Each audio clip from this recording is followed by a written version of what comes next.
Hi friends, this is Uma. இன்றைக்கி நம்ம சேனலில் நம்ம டிஸ்கஸ் பண்ண போகிறது திருப்புகழ் தான். ஸோ வாங்க ஃப்ரெண்ட்ஸ், லேட் பண்ணாமல் டைரெக்டாக டாபிக்குள்ளே போயிடலாம். இன்றைக்கி நம்ம டிஸ்கஸ் பண்ண போகிற திருப்புகளோட ஸ்டார்டிங்கில் என்னென்னு சொல்லிடுறேன். எப்பயும் போல் பிடிஎஃப் வந்து டவுன்லோட் பண்ணிக்கோங்க. ஆனாத ஞான புத்தியை கொடுத்ததும் அப்படிங்கிறத இன்றைக்கி ஸ்டார்ட் ஆகக்கூடிய திருப்புகள். இந்த திருப்புகள் தான் இன்றைக்கி நம்ம டிஸ்கஸ் பண்ண போகிறோம். ஸோ வாங்க நம்ம ஒவ்வொரு லிரிக்ஸ்க்கு உண்டான மீனிங் வந்து பார்க்கலாம். ஃபஸ்ட்டு ஆனாத ஞான புத்தி அப்படின்னு சொல்லி திருப்புகள் ஸ்டார்ட் ஆகுது. அந்த வரிக்கு உண்டான அர்த்தம் என்ன அப்படின்னா, ஃபஸ்ட்டு ஒவ்வொரு சொல்லுக்கும் நான் விளக்கம் சொல்லுவேன். அந்த வகையில் ஆனாத அப்படிங்கிறதுக்கு என்ன அர்த்தம் சொல்கிறேன். ஆனாத அப்படின்னா இந்த இடத்துல ஆணாமை அப்படின்னு அர்த்தம். ஆணாமை அப்படின்னா கொடாமைன்னு அர்த்தம், குறையாமை அப்படின்னு அர்த்தம், நீங்காமை அப்படின்னு அர்த்தம். இந்த மாதிரி ஒரு சொல்லுக்கு தமிழில் வந்து பலவிதமான அர்த்தங்கள் இருக்கின்றது. ஸோ ஆணாமைனா நீங்க முடியாதது, குறையாமைனா குறைவில்லாத ஒரு தன்மை, கொடாமை, இதெல்லாம் சேர்ந்தது தான் ஆணாமை. இந்த இடத்துல எது வந்து குறையாமை நீங்காமைன்னு சொல்கிறாங்க அப்படின்னா, ஆன்மா அப்படின்னா என்னென்னா, ஆன்மா அப்படிங்கிறது ஒரு சித்துப்பொருள். சித்துப்பொருள் அப்படின்னா என்னென்னா, சித்து அப்படின்னா தமிழில் அறிவு அப்படின்னு அர்த்தம். ஸோ ஆன்மா, நம்மளுடைய ஆன்மா அப்படிங்கிறது ஒரு அறிவு பொருள். எந்த விதமான அறிவு அப்படின்னா, அந்த அறிவு வந்து பார்த்திங்கன்னா நம்ம எதையாவது ஒன்று அறிவிக்கணும் அப்படின்னா அதுக்காக யூஸ் பண்ணுற அறிவு தான் அந்த சித்து அப்படிங்கிறது. ஸோ அறிவிக்கக்கூடிய அறிகின்ற அறிவு தான் சித்தறிவு. அது எப்படி இருக்கணும்னா, கொடையாமையாக இருக்கணுமாமா, குறையாமையாக இருக்கணுமாமா, நீங்காமையாக இருக்கணுமாமா. இந்த மாதிரி இருந்தால் தான் அது வந்து ஒரு சிறந்த ஆன்மா அப்படின்னு அர்த்தம். சரிங்களா? அடுத்தது இன்னும் நமக்கு புரிகிற மாதிரி சொல்லணும் அப்படின்னா, இந்த இடத்துல இறைவர் அப்படின்னாலே அவர் ஒரு அறிவுக்கு வடிவமானவர் தான் இறைவர். ஸோ அந்த அறிவும் அறியாமையும் கடந்த அறிவு தான் பார்த்திங்கன்னா முருகப்பெருமானுடைய திருமேனி. ஸோ முருகர்னா அறிவு. இந்த இடத்துல அவரோட அறிவு வந்து எதாவது சொல்கிறாங்கன்னா திருமேனியாக சொல்கிறாங்க.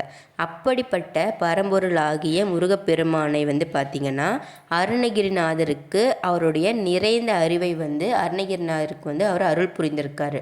ஸோ முருகப்பெருமானுடைய அறிவை வந்து முழுமையாக அருணகிரிநாதருக்கு அவர் கொடுத்தனால தான் இன்ன வரைக்கும் காலந்தொட்டு தொட்டு இப்போ வரைக்கும் நம்ம அருணகிரிநாதரை பற்றி திருப்புகள் எத்தனை பேர் எழுதியிருந்தாலும் அருணகிரிநாதர் திருப்புகள் அப்படின்னாலே அதுக்கு ஒரு மிக சிறந்த சிறப்பு காலந்தோறும் இருக்கின்றது. இந்த கலியுகத்திலையும் பார்த்திங்கன்னா அருணகிரிநாதர் திருப்புகள் தான் சிறந்த திருப்புகளாக சொல்கிறாங்க. ஏன்னா முருகப்பெருமானுடைய அறிவை முழுதும் அருணகிரிநாதருக்கு கொடுத்துருக்காரு. அதனால தான் இந்த இடத்துல அந்த முதல் வரி வந்து அறிவுன்னு சொல்கிறாங்க. அறிவுனா இந்த இடத்துல முருகப்பெருமானுடைய திருமேனியை வந்து அறிவுக்கு ஊமையாக எடுத்துக்கிட்டு அவருடைய அறிவை வந்து அருணகிரிநாதருக்கு முழுமையாக கொடுத்துருக்காரு. அதே மாதிரி புத்தி அப்படிங்கிறது வந்து பார்த்திங்க அப்படின்னா அந்த கரணங்கள் அப்படின்னு ஒன்று சொல்லுவாங்க. ஸோ அந்த கரணங்கள்லாம் இருக்கக்கூடிய புத்தியோ அப்படின்னு கேட்டால் அந்த மாதிரி புத்தி கிடையாது. ஞான புத்தி அப்படிங்கிறது என்னது அப்படின்னா அறிவினுடைய சிகரமாக விளங்கக்கூடிய மெய்யறிவு. ஸோ புத்தி அப்படின்னா அந்த கரணங்கள் இருக்கக்கூடிய ஒன்று அப்படின்னு நீங்கள் நினச்சிக்க கூடாது. இந்த இடத்துல புத்தி அப்படிங்கிறது ஞான புத்தி. ஞான புத்தினா அறிவின் சிகரமாகி இருக்கக்கூடிய மெய்யறிவு. ஸோ இன்றைக்கி ஃபஸ்ட்டு லைனுக்கு உண்டான மீனிங் வந்து நான் டிஸ்கஸ் பண்ணிட்டேன். அடுத்தது பார்த்திங்கன்னா ஆராயு நூல்களில் கருத்தளித்ததும் அப்படின்னு சொல்லி ஒரு லிரிக்ஸ் வரும். இந்த இடத்துல ஆராயு நூல்களில் கருத்தளித்ததும் அப்படின்னு சொல்கிறாங்களா. இந்த இடத்துல நூல் அப்படின்னா என்னென்னா, நூல் அப்படின்னா நம்ம எல்லாருக்குமே தெரியும். நூல்னாலும் சரி, புத்தகம்னாலும் சரி, எதுவாக இருந்தாலும் நம்மளுடைய அறிவை வந்து விரிவாக்கக்கூடிய ஒரு சிறந்த சாதனம் தான் நூல்.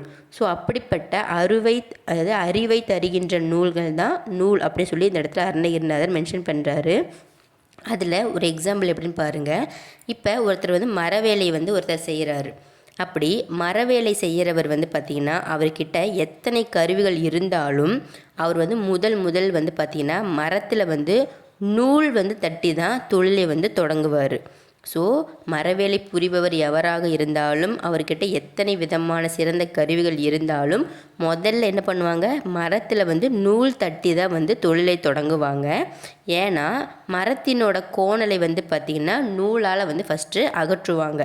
அதே மாதிரி நூலால் வந்து பார்த்திங்கன்னா மனக்கோணலையும் வந்து நம்ம அகற்ற வேண்டும். அதாவது நூல் தட்டி கோணலை வந்து நீங்கக்கூடிய மரம் வந்து சிறப்பாக நிழலில் வந்து பார்த்திங்கன்னா பெரிய பெரிய கட்டிடங்கள் வந்து அமையிறதுக்கு வந்து அது ஒரு விளக்கமாக இருக்கின்றது.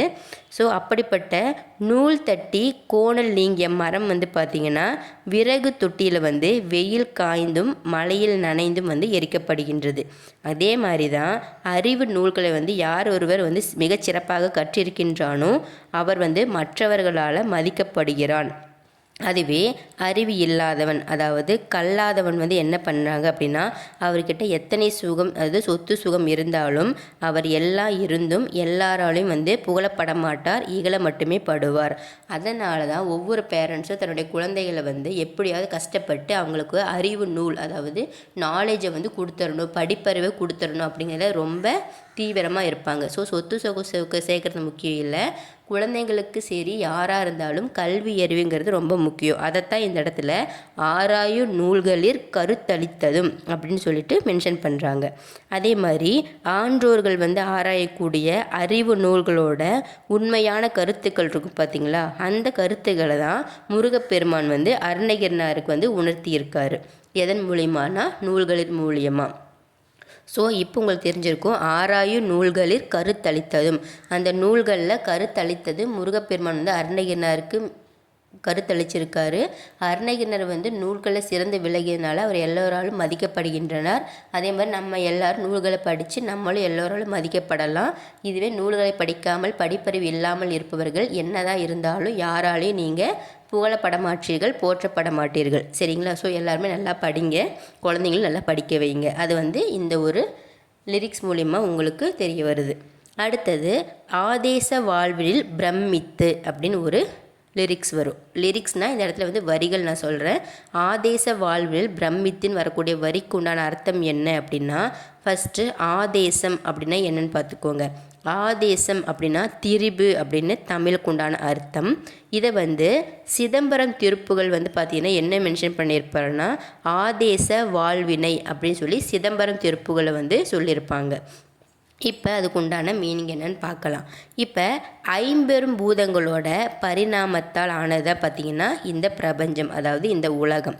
அந்த மாதிரி இந்த உலக வாழ்வு வந்து பார்த்திங்கன்னா இன்பம் போல தோன்றி நமக்கு துன்பத்தை வந்து செய்யுமாமா. அதே எதுக்கு எக்ஸாம்பிள்னால், இப்போ துன்பத்தை வந்து செய்யக்கூடிய ஒரு விளக்கை வந்து ஒரு கனி அப்படின்னு நினச்சிட்டு அதில் வீழ்ந்து வேதனை அடையக்கூடிய ஒரு விட்டில் பூச்சி, அதாவது மின்மினி பூச்சியை மாதிரி உயிர் தொகைகளாக இருக்கக்கூடிய இந்த மனிதர்கள் வந்து துன்பத்தை வந்து இன்பமாக நினச்சி மயங்குவாங்களாமா. அதாவது இந்த இடத்துல இல்யூஷன். இந்த திருப்புகள் நீங்கள் படிக்க ஆரம்பிச்சிங்கனாலே உங்களுக்கு இல்யூஷனில் வந்து யாருமே சிக்க மாட்டீங்க. எதையுமே வந்து நீங்கள் ஆராய்ந்து நோக்கக்கூடிய பக்குவம் வந்துடும். அதுக்காக திருப்புகள் படிக்க சொல்கிறது. ஸோ இந்த இடத்துல திரிபு அப்படின்னா ஒரு விளக்கு வந்து எரிஞ்சிட்டு இருக்கும்போது இந்த மின்மினி பூச்சி என்ன பண்ணுமாமா, அதை வந்து ஒரு பூச்சி, அதாவது ஒரு கனி மாதிரி நினச்சிட்டு அது பக்கத்தில் போய் என்ன பண்ணுவோமா, அந்த நெருப்பில் சுட்டு இறந்து போயிடும். அதே மாதிரி தான் மனிதர்களும் வந்து பார்த்திங்கன்னா துன்பம், அது வந்து துன்பம் தெரியும், அது தெரிஞ்சாலும் அதில் போய் வீழ்ந்து அது இன்பமாக எண்ணி அதில் மயங்கி இருப்பாங்க அப்படின்னு சொல்கிறது தான் ஆதேச வாழ்வினில் பிரமித்து அப்படிங்கிற வரிக்கு உண்டான அர்த்தம். ஸோ இன்றைக்கி நம்ம 3 விதமான வரிகளுக்கு உண்டான விளக்கங்கள் பார்த்திருக்கின்றோம். ஸோ இந்த திருப்புகள் வந்து பார்த்திங்கன்னா இந்த இன்ஃபர்மேஷன் உங்களுக்கு பிடிச்சிருந்துச்சு அப்படின்னா மட்டும் மறக்காமல் வீடியோ சப்ஸ்கிரைப் பண்ணுங்கள். கண்டிப்பாக நம்ம வீடியோவில் போகிற திருப்புகள் எல்லாமே உங்களுக்கு நல்லா புரியுது அப்படின்னா கண்டிப்பாக எல்லாருக்குமே இந்த வீடியோவை ஷேர் பண்ணுங்கள், மறக்காமல் லைக் பண்ணுங்கள், வீடியோ சப்ஸ்கிரைப் பண்ணுங்கள்.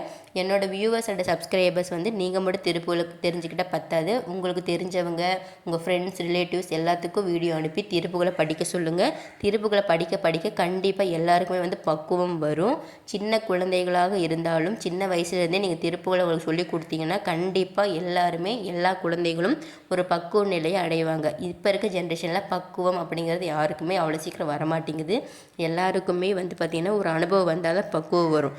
அந்த பக்குவம் வந்து உங்களுக்கு வாழ்க்கையில் நீங்கள் பல வேதனைகள் அடைஞ்சதுக்கப்புறம் தான் உங்களுக்கு பக்குவம் வரும்ன்ட்டு இல்லை. திருப்புகள் நீங்கள் படிச்சிங்க கேட்க ஆரம்பிச்சிட்டிங்க அப்படின்னாலே அதில் வர விளக்கங்களே போதும் உங்களுக்கு ஆன்மாவை வந்து பக்குவப்பட செய்யும். ஸோ ஓகே ஃப்ரெண்ட்ஸ், நாளைக்கு இந்த திருப்புகளோட கண்டினியூட்டி பார்க்கலாம்.